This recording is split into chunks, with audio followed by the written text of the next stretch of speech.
Planet Earth. At some point during our short lives, all of us turn inwards and contemplate the nature of the Earth we inhabit. From childhood, we are taught about the Earth, the Sun, the Moon, and space. We learn about our solar system and the planets within it. We learn about the Milky Way and the infinite vastness of space. And we accept these teachings as fact and go about our busy daily lives. One day, I decided I wanted to know more about our world and universe. I wanted to know everything, so I started digging. But straight away, I started to bump into things that made me stop and think, here are a few of those things. Did you know that our spherical Earth is spinning in space at a rate of over 1,000 miles an hour? And that the Earth rotates the Sun at over 67,000 miles per hour, causing us to hurtle through the Milky Way galaxy at over 500,000 miles per hour? And all the while the Milky Way is expanding at the speed of light, zooming at roughly 670 million miles per hour. Mind-dazzling, isn't it? And yet not one single human on Earth can actually feel this motion. We can feel the motion on a roller coaster, a train, we get car sickness, and when we fall our entire body feels a rush, but we feel not one aspect of the Earth's daily journey through the cosmos.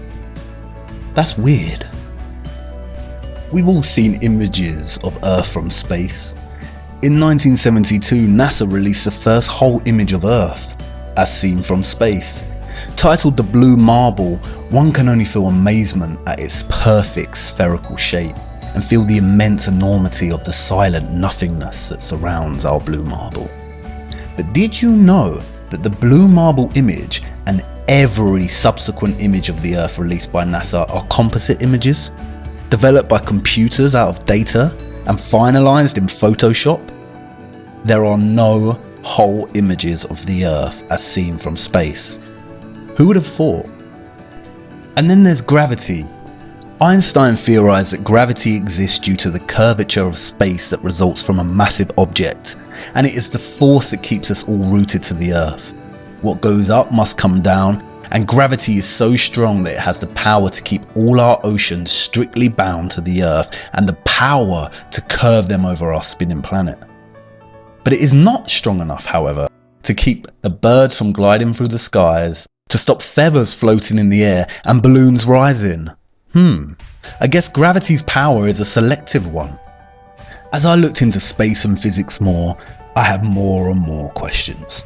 And I knew that somebody much smarter than me out there had the answers. But it wasn't just space that fascinated me. I wanted to learn about the biological and geographical nature of our world. And again, as I dived into learning, I found more weird things that puzzled me. It's basic biology that living cells consist primarily of hydrogen and carbon, and water consists primarily of oxygen and hydrogen. But biologists found the strangest of anomalies in the poles of the Earth that even puzzled Soviet biologists.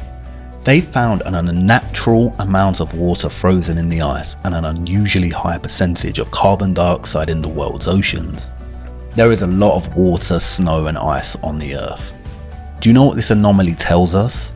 It tells us of a great worldwide fire in the Earth's history that, biologists have suggested, carried away 99% of the world's biosphere.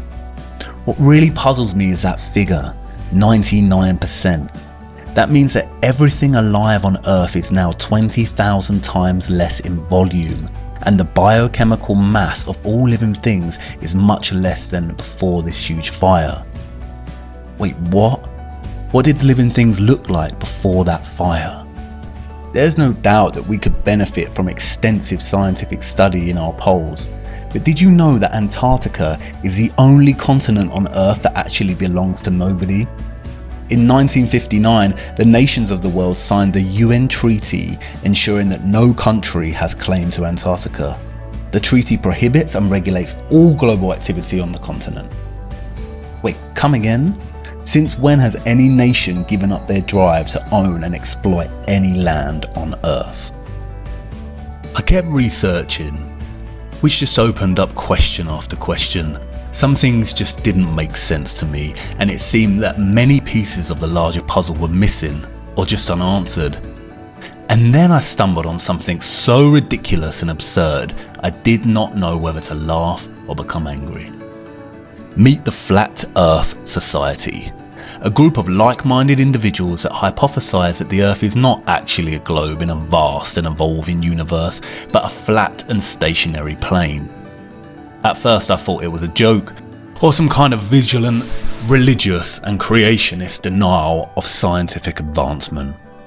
Humanity lived in the dark ages for years, and we finally have objective, progressive science advancing our understanding of this great mystery, and flat earthers think it's okay to promote such anti-scientific theories. Nonetheless, I thought I'd check it out before dismissing it completely. In fact, I just wanted a good laugh and some entertainment to keep boredom at bay. But, you see, despite all my skepticism and desire to debunk and ridicule these flat earthers, what I found was nothing short of astonishing. I had finally found something that challenged my scientific understanding of the world, not just with theory, but also strong scientific evidence. I want to share this with you. Come with me, if you will, down this rabbit hole to discover whether our Earth is in fact a flat and stationary plane. I only ask one thing before we begin. Keep an open mind until the end of this series and question absolutely everything. I promise you this, at the end you will certainly agree that everything we have been told about our planet is not exactly what it seems. You may even find that your entire perspective on the world has changed, like mine has. And I warn you, this rabbit hole is deep and perhaps at times a little troubling. But we'll take it one step at a time. And hey, who knows, maybe we'll even get to meet Alice on her way to Wonderland. Follow me now to part 2 of What on Earth Happened.